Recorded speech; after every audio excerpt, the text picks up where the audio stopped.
বরাবরের মতোই অন্যান্য রাজনৈতিক দলগুলির আগে প্রার্থী তালিকা প্রকাশ করল বামফ্রন্ট। এখনও এডিসি কিংবা ধর্মনগর বিধানসভা কেন্দ্রের উপনির্বাচনের দিনক্ষণ ঘোষণা করা হয়নি, কিন্তু সোমবার রাজ্য বামফ্রন্ট কমিটির বৈঠকে এডিসি এর 28 আসনেও ধর্মনগর বিধানসভা কেন্দ্রের উপনির্বাচনের প্রার্থী বাছাই করা হয়েছে। তারপর রাজ্য বামফ্রন্ট কমিটির আহ্বায়ক মানিক দে এক সাংবাদিক সম্মেলনে প্রার্থীদের নামের ঘোষণা দেন। সঙ্গে ছিলেন সিপিআইএমের রাজ্য সম্পাদক জিতেন্দ্র চৌধুরী। এছাড়া ছিলেন সিপিআইএম রাজ্য সম্পাদক মিলন বৈদ্য ও আরএসপি রাজ্য সম্পাদক দীপক দেব। ধর্মনগর বিধানসভা কেন্দ্রে বামফ্রন্ট প্রার্থী করেছে অমিতাভ দত্তকে। এডিসি এর 28 আসনের মধ্যে একটি কেন্দ্রের প্রার্থী পরবর্তী সময়ে ঘোষণা করা হবে বলে জানানো হয়েছে। প্রার্থী তালিকায় 20 জন নতুন মুখ এবং 7 জন পুরনো। 3টি আসন শরিক দল সিপিআইএম, আরএসপি এবং ফরওয়ার্ড ব্লককে ছেড়ে দিয়েছে সিপিআই। মানিক দে রাজ্যে গণতন্ত্র পুনরুদ্ধারে এবং মানুষের সুরক্ষা ও সম্মান ফিরে পেতে বামফ্রন্ট প্রার্থীদের বিপুল ভোট জয়ী করার আহ্বান জানিয়েছেন গণদেবতাদের কাছে। উপজাতি এলাকার স্বশাসিত জেলা পরিষদের শিক্ষক অনুযায়ী এটা বামপন্থী আন্দোলন এবং গণতান্ত্রিক আন্দোলনের ফসল হিসেবে রাজ্য উপজাতি এলাকার স্বশাসিত জেলা পরিষদ গঠিত। এবং শুরু থেকেই এটা বামপন্থীদের হাতে ছিল। শুধু 3টা টার্ম মধ্যে অগণতান্ত্রিক পদ্ধতিতে তারা এসেছে। একটা হলো গিয়ে জোটের আমলে 1990 সাল, এরপরে 2000 সালে, আর এরপরে এই টার্ম যেটা চলছে এটা। এইগুলি ভোট টোট হয়নি, অ্যাকচুয়ালি জনগণের ইচ্ছার কোনো প্রতিফলন নেই। এরা নির্বাচিত হয়ে ক্ষমতা দখল করেছে। এডিসি যে দৃষ্টিভঙ্গিতে গ্রহণ করা হয়েছে এবং এডিসি যে দৃষ্টিভঙ্গি নিয়ে কাজ শুরু করেছিল বামপন্থীরা, উপজাতি এলাকার সামগ্রিক উন্নয়ন এবং অগ্রগতি, এবং তার একটা প্রতিফলনও কিন্তু সাধারণ মানুষের মধ্যে ঘটেছিল। এটা ঠিক যে আমাদের রাজ্য উপজাতিরা অথবা আর্থিক দিক থেকে নানা দিক থেকে বামফ্রন্ট শাসিত ত্রিপুরাতে এরা অনেকটা এগিয়ে গিয়েছিলেন এবং গোটা ভারতবর্ষের একটা দৃষ্টি আকর্ষণ করতে সক্ষম হয়েছিলেন।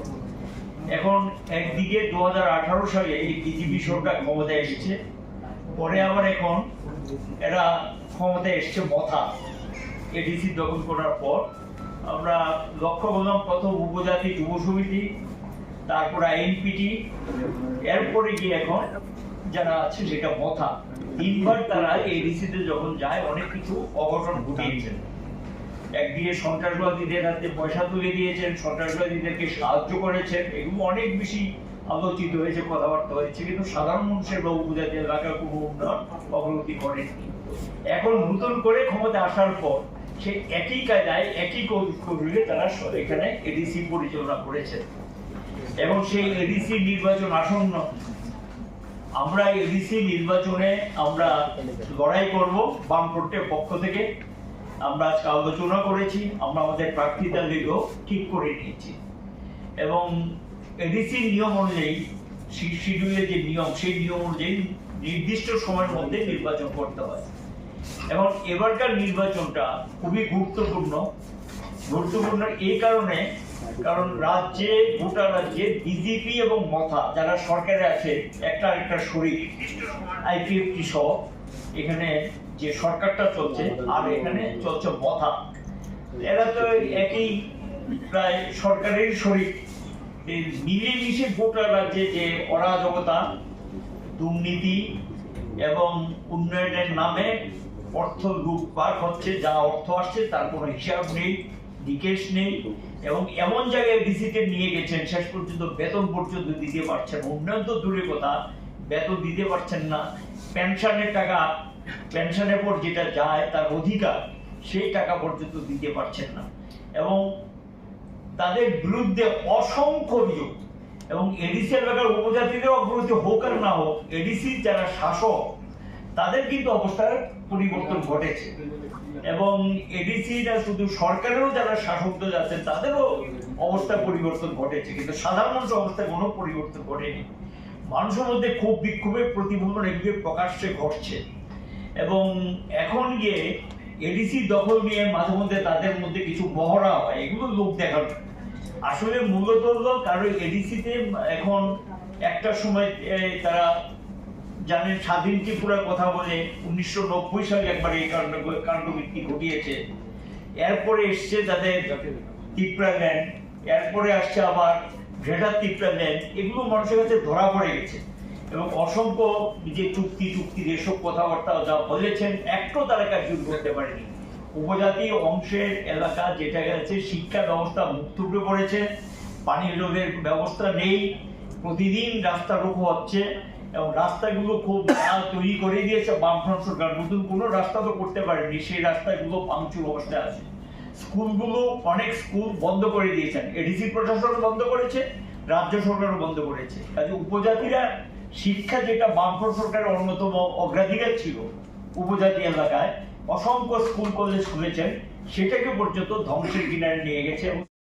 আর কাজকর্ম তো কিচ্ছু নেই, অনাহার চলছে এবং ইতিমধ্যে পত্র পত্রিকা বিভিন্ন জায়গায় প্রকাশিত হয়েছে। আবার সরকার কিছু কিছু ক্ষেত্রে ব্যবস্থা নিয়ে চাপে পড়ে ফেরতও নিয়ে এসছে, এমনকি শিশু বিক্রি ঘটনা ঘটছে। অনাহার মৃত্যু তো আছেই, সঙ্গে শিশু বিক্রি ঘটনা ঘটছে। এই পরিস্থিতি চলছে, এর থেকে মানুষ নিষ্কৃতি পেতে চাইছেন এবং এর থেকে কিভাবে বেরিয়ে আসা যায় সেইটা মানুষ চাইছেন। আমরাই তার প্রতিফলন একটাই হতে পারে যে বামপন্থীদের হাতে যারা পরীক্ষিত, প্রমাণিত, যারা আগে অতীতে কাজ করে দেখিয়েছেন, দৃষ্টান্ত রেখেছেন, মানুষের বিশ্বাস অর্জন করেছেন, যে তারাই একমাত্র দায়িত্ব নিতে পারে এই এলাকার যে অরাজক অবস্থাটা চলছে, যে লুটপাট থেকে সবকিছু চলছে, এর হাত থেকে একদিকে শান্তি সম্প্রীতি আর একদিকে উন্নয়ন, এটা ফিরিয়ে আনার ক্ষেত্রে এডিসি প্রশাসন একটা ভূমিকা নিতে পারে, যদি সেটা বামপন্থীদের হাতে তুলে দেওয়া হয়। বামপন্থীর একমাত্র মানুষের ভরসাস্থ। এটা শুধু আমি কথার জন্য বলছি এই কারণে না, কারণ এটা আমি আবারও বলবো যে এটা মানুষের অভিজ্ঞতা নিয়ে বলছি, মানুষ সেই অভিজ্ঞতা অর্জন করেছে এবং মানুষের মধ্যে একটা নতুন ভাবনা চিন্তা ঘটতে শুরু হয়েছে। এবং এই বিষয়টাকে মাথায় রেখে আমরা নির্বাচন অংশ নেব। আমরা চাইব সুষ্ঠু স্বাভাবিক নির্বাচন হোক। যদিও এই সরকারের আমলে 2018 পর যে কয়টা নির্বাচন হয়েছে, একটাও সেখানে মানুষ নির্ভয়ে নির্বিঘ্নে ভোট কেন্দ্রে যেতে পারেনি এবং ভোট দিতে পারেনি। এবং এই পরিস্থিতির মধ্যে প্রতিটা নির্বাচনে কিন্তু আমরা দাঁতে দাঁত কষে লড়াই করে যাচ্ছি যে এই নির্বাচনও মানুষের গণতান্ত্রিক অধিকার রক্ষা করার জন্য আমরা বলবো নির্বাচন কমিশন যেখানে আছে, স্টেট ইলেকশন কমিশন, তারা এই নির্বাচনের দায়িত্বপ্রাপ্ত।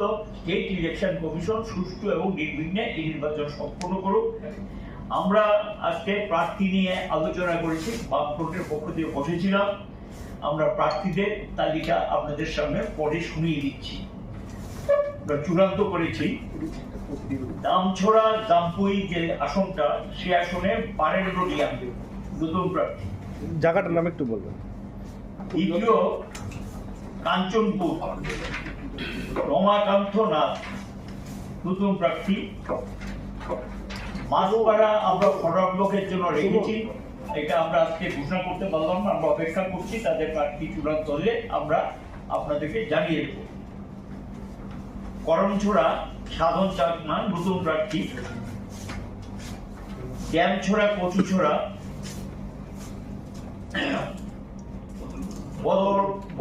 বদরুম হামা পুরাতন প্রার্থী। সামনু খুশিরাম ত্রিপুরা নতুন প্রার্থী। মনু রাহুল দাস নতুন প্রার্থী। রাইমাভেরি সুমতি রঞ্জন চাকমা নতুন প্রার্থী। গন্ডাছড়া গঙ্গানগর ধনমণি রিয়াং নতুন প্রার্থী।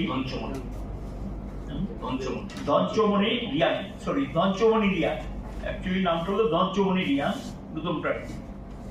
আশ্রামবাড়ি হাল্লাহালি করিম দেব বর্মা নতুন প্রার্থী। কুলাই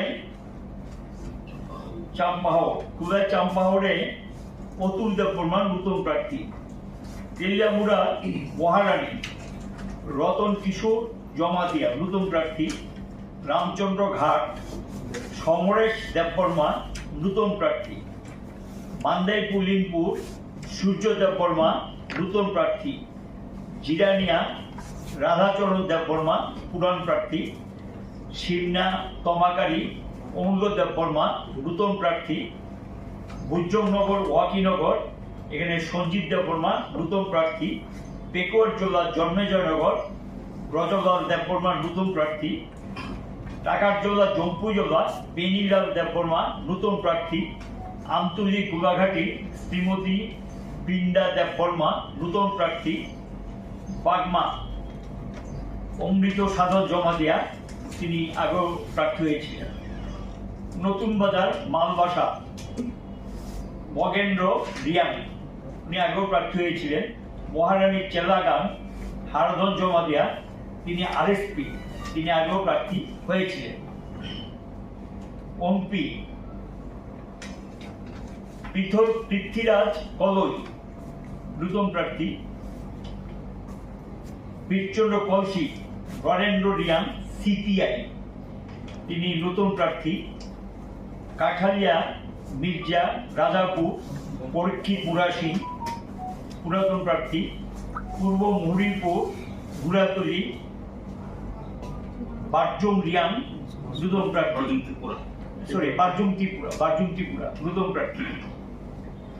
শিলাছড়ি মনু বনকুট উচাথই মগ, তিনি পুরাতন প্রার্থী।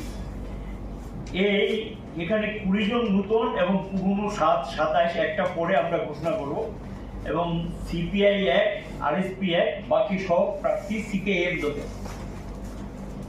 আর আরেকটা বিধানসভা কেন্দ্র উপনির্বাচন হতে চলেছে, সেটা হলো গিয়ে ধর্মনগর বিধানসভা কেন্দ্র। এখানে উপনির্বাচন হবে যে কোনো সময়।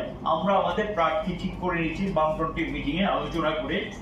আমরা এই কেন্দ্রে প্রার্থী হিসাবে অমিতাভ দত্তকে সিপিআইএম এর প্রার্থী হিসেবে, অর্থাৎ বামফ্রন্টের প্রার্থী হিসেবে অমিতাভ দত্ত, যিনি সিপিআইএম করেন, আমাদের রাজ্য সম্পাদক মন্ডলীর সদস্য, তাকে এই বাই ইলেকশনে আমরা প্রার্থী হিসেবে ঘোষণা করছি বামফ্রন্টের পক্ষ থেকে।